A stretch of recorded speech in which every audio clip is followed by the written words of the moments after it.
Hello YouTube, Boss Rino. Welcome to my channel. Ito, ang dami nagre-request ito. Goosebumps Top 5. Subscribe nyo si Goosebumps Top 5 kasi isa to sa pinakamagagaling na mga nag-go-ghost na top 5. Tsaka si Sir Creep. So, top 5 ghost quote on camera. May multong nagparamdam at nanggulo sa bakanting palapag ng bahay nila. Mukhang maganda to. At saka to, bago to, meron ako papanood sa inyo na nagtitrending sa TikTok. Ito yung transient na sobrang trending sa TikTok. Tingnan natin, husgahan natin kung totoo ba to. Ha? So ito, wag na natin patagalin to. Tirahin na natin to bago pa tirahin ng iba. So ito ay transient. So nakalagay dito, yung ganito yung nilipatan mong bahay. Kuha daw po ito sa isang transient sa Baguio City ngayong September 5, 2025. So, transient house daw to sa Baguio. Alam niyo naman sa Baguio, sobrang dami talagang dito eh. Sobrang dami talagang multo dyan. Sobrang daming paramdam dyan. Nagpunta na ako dyan, nakakatakot talaga sa Baguio. Ibang klase. Kahit yung mga transient nila, medyo kinikilabutan din ako doon pag nag-i-stay ako. Kaya ito, maganda to. Tingnan natin kung ano nangyari dito ha. Kasi feeling ko parang legit to eh. Okay. Yung paggalaw ng pinto, grabe yung paggalaw ng pinto na to. Oh, sumara. Ito yung hindi ko maintindihan dyan. Sumara. Tapos may nagbukas. Narinig niyo yung pagpihit nung pagpihit nung doorknob. Kasi alam niyo, kung pwede yung dayain, kung umuuga-uga lang, pwedeng dayain yan eh. Kung uga-uga lang. Pero yung pagpihit nung yung pagpihit nung doorknob, yun ang hindi ko ma-explain.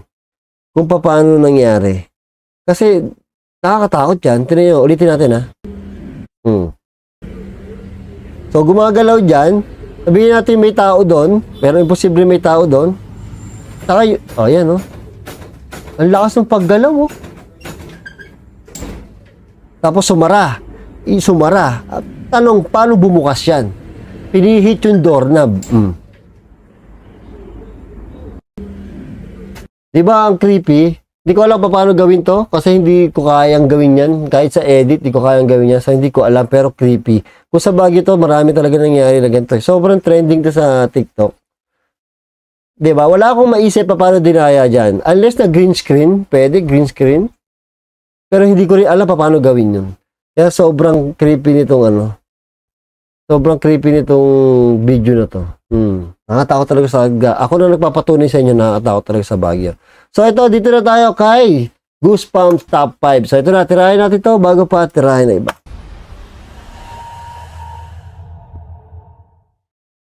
Top 5 Ghosts Caught on Tape. Visitors Arrival. Nakakatakot talaga yung boses niya, no? May kaibigan ang lalaki sa video na pinuntahan siya para i-celebrate ang kanyang birthday. Isang araw bago ang birthday party niya. Naisipan ng kaibigan niya na lumabas kasama ang iba pa niyang kakilala. Habang nasa labas, ang mga kasamahan nito ay binigyan siya ng mahihit-hit na may iba pang halong kemikal. At dahil dito nag-pass out siya. Bago mapansin ng mga kasamahan ng kaibigan niya, ilang oras na ang lumipas at huli na nang tumawag sila ng ambulansya. Nang dumating ang mga paramedics, ang kaibigan niya ay brain dead na. Oh my God. Nilagay siya sa life support pero hindi rin nagtagal, binawian din ng buhay ang kaibigan niya.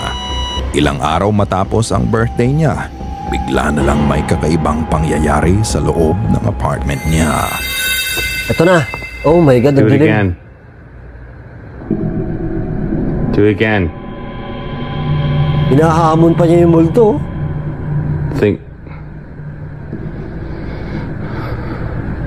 Do it again. Jesus fucking Whoa. Christ. Whoa. With the fan.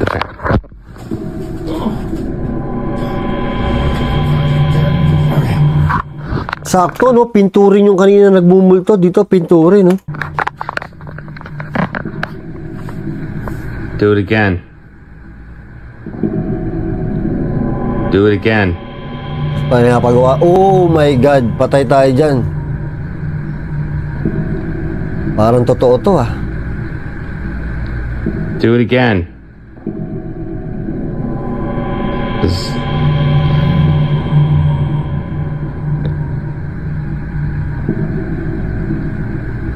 Patay tayo dyan. Alright. Alright, ayaw na. Uwian na. Fuck that. Habang nasa kwarto siya, bigla na lang nagsimulang magbukas-sara ang pinto niya. Kaya sinimulan niyang mag-record sa phone niya. Tuwing sasabihin niya na do it again, makikita ang kusang paggalaw ng pinto. Natakot ako eh. Tingnan yung pinto kasi dito sa ano ko eh. Ito, natakot ako. Bukas yung pinto ko dito eh. Tingnan ko baka gumagalaw din eh. Nung tinignan ko kanina yung buwan, nakalimutan ko isa rin eh. Bukas eh. Kaya napatingin ako, 2 pinto na yung nagbumulto, di ba? Natakot ako, baka biglang sumara tong pinto na to eh. Creepy naman. Ay, sige, nood pa, Boss Rino. Nang dahil sa kaba, ginawa niya ang normal response ng kahit sinong natatakot, ang magbukas ng ilaw.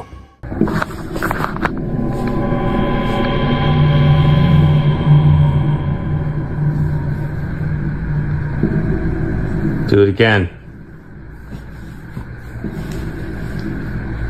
Do Ala, it again. eh kasi hinahamon mo eh, kung di ka ba naman sa kalahating ano. Oh!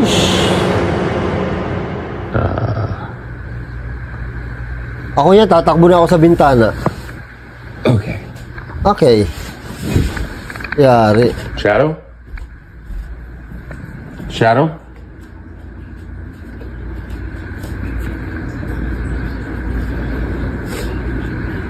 Natakot mo yung pusa, kulay itim. Ang itim ng pusi. Nay.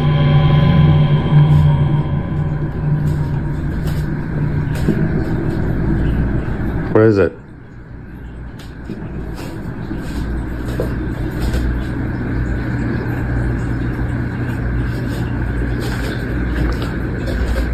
Kahit na may ilaw na, diretso pa din ang paggalaw ng pinto sa harap niya. Wala kang makikitang kahit anong tali na humahatak dito. At paglabas niya ng kwarto, wala ka ding makikitang ibang tao sa sala bukod sa pusa niyang si Shadow.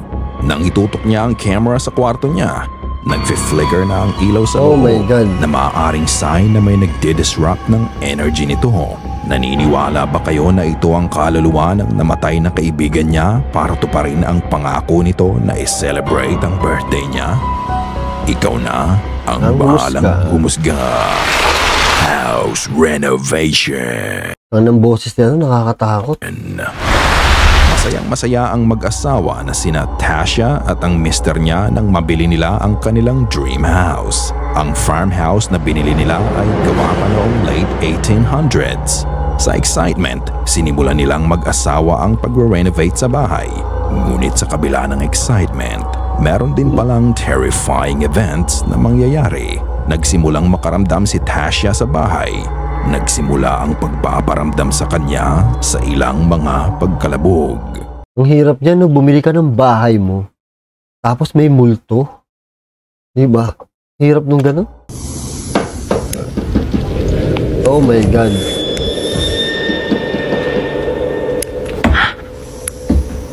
No?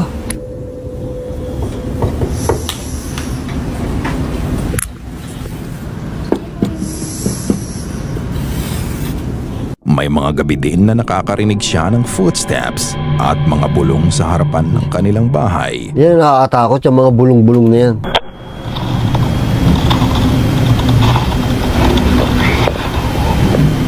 Live daw, live.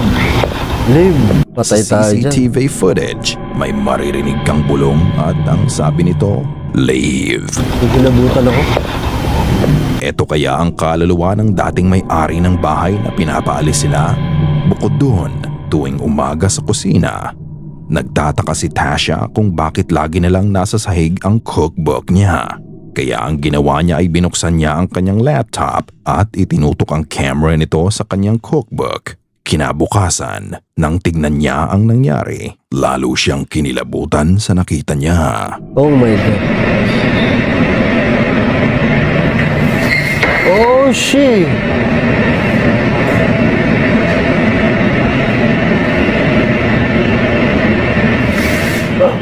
May tumulak, may gumalaw, may gumalaw.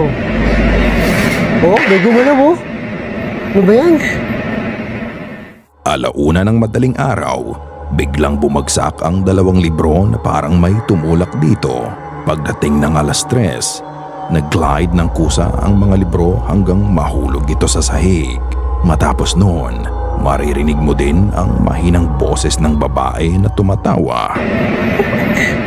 Tumatawa. Wala, tumatawa nga. Bukod sa pagkakahulog ng libro, nagsimula na din niyang matagpuan ang ilang gamit niya sa sahig katulad ng kanilang picture frame. Ayon sa kanya, mas madalas ang pagpaparamdam ng mga kaluluwa sa bahay, lalo na kapag naiiwan siyang mag-isa. Habang vinivideo niya ang nahulog na picture frame sa sahig, bigla na lang gumalaw ang pinto sa harapan niya na lalo niyang ikinagulat. Ay! Gago! Ayawan na to. See, and you think I'm crazy. The first time I'm here by myself. Ayawan na to mga tol. Tingnan nyo yung salamin ha. Tingnan nyo yung salamin. Tingnan nyo yung pinto, may salamin. So walang tao sa likod ng pinto ah. See, and you think I'm crazy. The first time I'm here by myself. There's a picture on the floor and it just... Oh my God. Ay! Dahil sa tuloy... Mga tol, usually kasi minsan madilim yung pinto. Hindi natin makikita yung tali. Ito, transparent yung salamin. Walang tali tayo talaga makikita, maliwanag. So, paano natin i-explain to? Huwag na natin i-explain. Matakot na lang tayo. Oh. Dahil sa tuloy-tuloy na pagpaparamdam, nilabanan niya ang kanyang takot at kinumpronta ang anumang tumatakot sa kanya. I know this used to be your home, but this is my home now. You have to cross over. You cannot stay here. It's okay to cross over. Matapos niyang kumprontahin ang multong ng gugulo sa bahay, mas lumala pa ang mga nangyayari. Mahirap kasi dyan, kinakausap nila eh. Oo, mahirap kausapin yung mga yan. Noong una, siya lang ang ginugulo nito. Ngayon, kahit mga aso niya, naging punterya na din ng mga dating naninirahan dito. Isang beses, vinidyo niya ang mga aso niya na pinakita niya sa kaibigan niya. Nagulat na lang siya sa sagot ng kaibigan niya. Look at them, destroying the living room over one toy.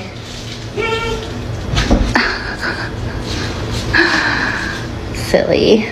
Malinaw na makikita ang pag-akyat ng anino sa tabi ng ilaw sa kaliwa. Mula sa sahig, ito ay mabilis na umakyat papuntang kisame. May anino nga. Hindi lang ito ang pagkakataon na makikita niya ang parehong anino dahil ilang gabi matapos noon. Na-activate ang motion sensor ng CCTV nila sa harapan ng bahay nila. Ito ang kanyang nakuha.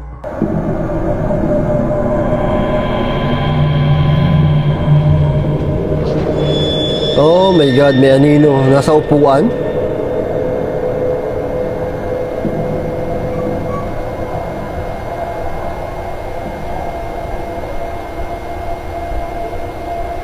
Pagbukas ng ilaw, biglang lumitaw ang anino at tila parang naupo pa ito sa silya.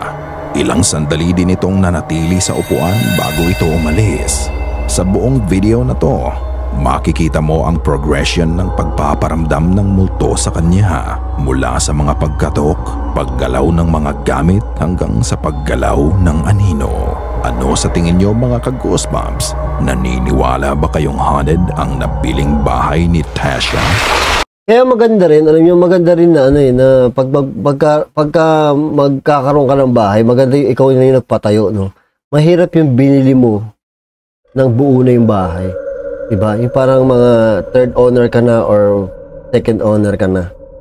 Kasi hindi mo alam yung history ng bahay, no? Pero maganda kasi kung ikaw yung magpapatayo, bibili ka lupa, ikaw yung magpapatayo, sure ka na safe, eh, no? I mean, hindi ka sure na na multo, na walang multo, pero at least kahit pa paano, malaking porsyento na wala kasi bago. Unless na may nilibing dun sa lupa, di ba? Pero mas nakakatakot kasi yung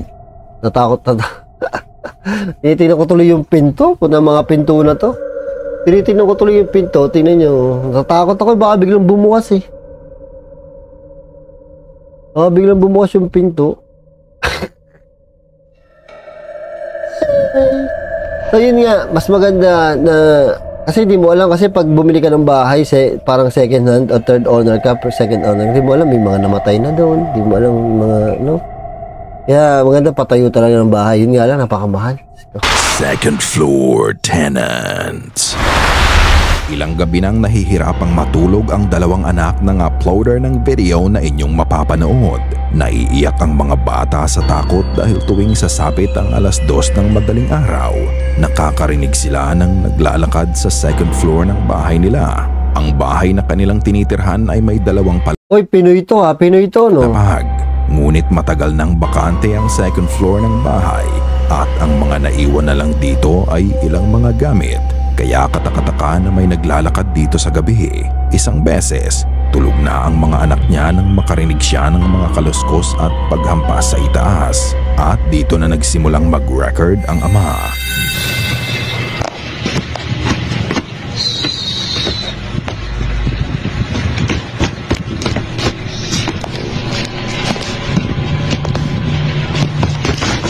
Dalawa yung anak niya. Ano yung nakakaluskos?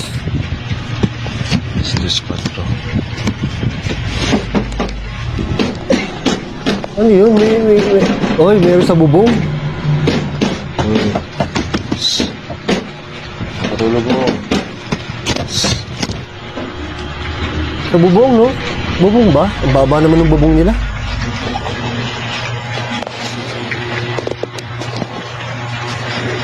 Sakto. Anak na ko. Ay. 5:05. Kandang.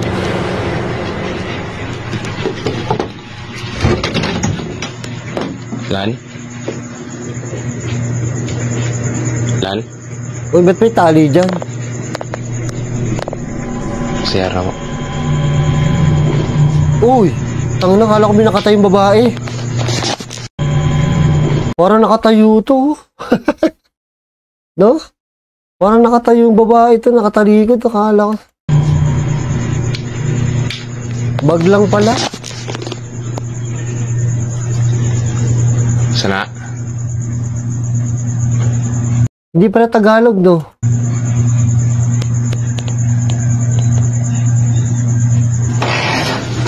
Lah, putang ina. Ay, hindi. Tagalog ka. Nagmura eh. Lah, putang ina.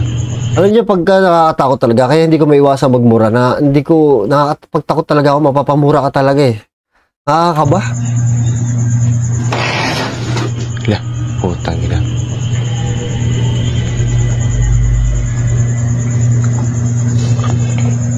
Pa? Creepy naman ito. 2:00 ng madaling araw, malalakas na kaluskos at pagkatok ang maririnig. Para sa seguridad ng mga bata, inimbestigahan niya ang mga nangyayari. Naniniwala siya na 2 lang ang pwedeng may gawa nito. Kung hindi ito gawa ng mga katawan, ito ay gawa ng espiritu. Kakamatay lang ng ama ni Tantoy, kaya tinatanong niya kung ang mga ingay na naririnig nila ay gawa ng kanyang ama. Pinuntahan niya ang second floor at sa puntong to, naging mas kakilakilabot ang mga mangyayari.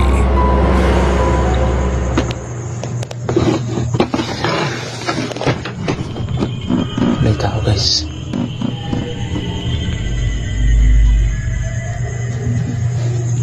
Pa, ikaw na pa? Grabe bilibin ako taas, oh.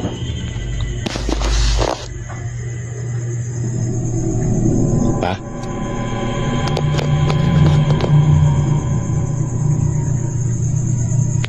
Pagliyok ng mabutang pa kung ikaw na pa.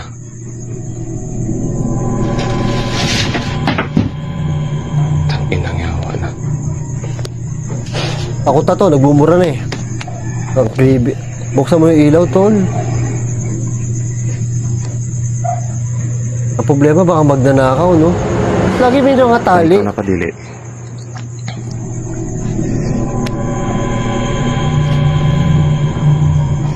Si Papa ni Dili.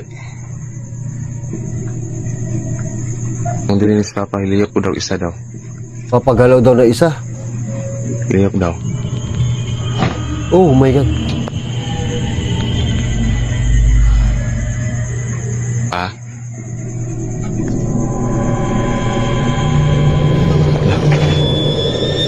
Tangina niya. Jesus. Hindi Tagalog eh, no? Pero pag nagmura, Tagalog eh. Hindi na si Papa ka. Iso kayong espiritual. Huwag titibig ang ginadulas ng anak. Sa kanyang pagpapatuloy, dire-diretso pa din ang mga kakaibang nagaganap sa itaas ng bahay. Sabi pa niya na kung ang ama niya ang nandun, magpagalaw siya ng gamit. Matapos noon, may kung anong bagay ang bigla na lang nahulog sa harap niya. Madilim ang bahay kaya hindi ko rin masasabi kung ano nga ba talaga ito. Pero makikita sa video ang paggalaw ng bagay na to. Bukod doon, makikita din ang biglang pagbagsak ng malaking teddy bear sa isang kwarto na parang may umatak dito. Ngunit hindi pa dito natatapos ang bangungot na haharapin niya sa gabi na yun. Na meron pa.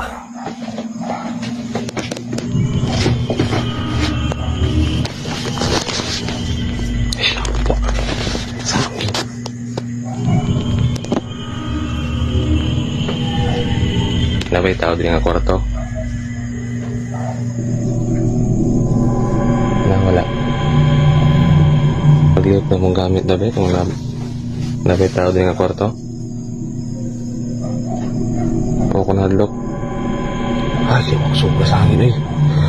Ikan sa prutuhan. Ang trim ng kwarto mo, are. Yung skin sa magkabi. Pagliyok daw. Oh my God. Ang nagalit na. Isog ba eh. Tama naman rin.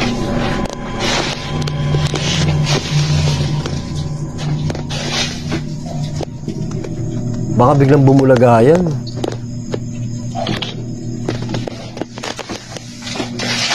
Sa amin. Oh, puta gago, may biyak. Kinabahan ako. Ini-express kwarto.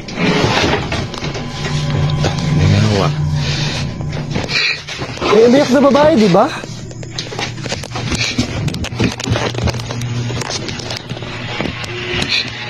Pinuntahan niya ang isa sa mga kwarto. Magulo at makalat dito pero patuloy pa din siya sa kanyang ginagawa. Nagulat na lang siya nang bigla na lang nahulog ang salamin sa pagkakasabit nito at ilang sandali lang. Nakakakilabot na boses ng babaeng umiiyak ang narinig niya. Nais niya sanang makalabas agad ng kwarto pero bigla na nagsara ang pinto nito na parang pinipigilan siya sa magtakbo. Napamura na lang siya sa nangyari pagbukas niya ng pinto. Wala din naman siyang nakitang tao doon at nagmamadali siyang bumaba sa kwarto nila ng mga anak niya. Bakit kaya puno ng kababalaghan ang second floor ng bahay nila?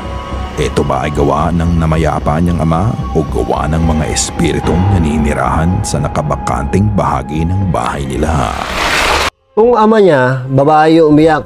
Alam niyo, yung umiyak na babae, sobrang linaw. Ngayon, kung edited yun, nakakatakot pa rin. Kinabahan ako kanina nung narinig ko yung babae. Diba? Hindi naman natin masabi kung edited o hindi. Ang importante, nakakatakot. Yun yung sinasabi ko eh. Minsan kasi pag edited yung... Kaya ayoko manood ng horror kasi sobrang galing nila mag-edit. Nakakadala talaga, nakakatakot talaga. Food delivery. Si Emma ay nagtatrabaho sa DoorDash sa Amerika. Para itong food panda kung saan mag-order ang customer ng pagkain at i-deliver sa kanila. Shoutout nga pala kay Nene Grace nandito, tsaka si Ball is Live. Shoutout sa inyo, nahuli kayo. At nang dapat nyong malaman, nasa title na ng video niya. Karamihan sa kanila bukod sa photos, nire-record din nila ang pag-deliver nila ng pagkain as proof and para na din sa safety nila. Isang gabi habang nag-deliver siya, she had a very terrifying experience na dahilan para itigil ang pagtatrabaho bilang DoorDasher.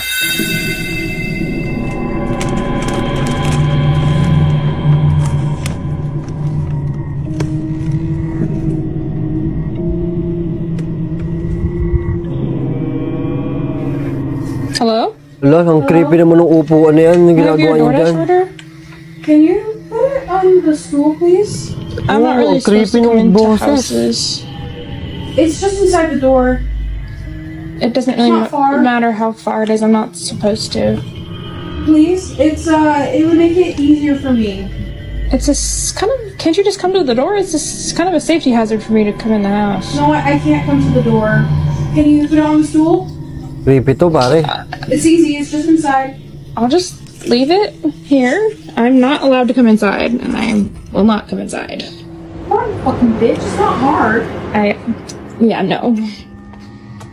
Creepy nun Pagkababa niya ng pagkain sa pinto ng customer, the door just strangely opened by itself. Oh, shit. Ito ang first sign to leave immediately.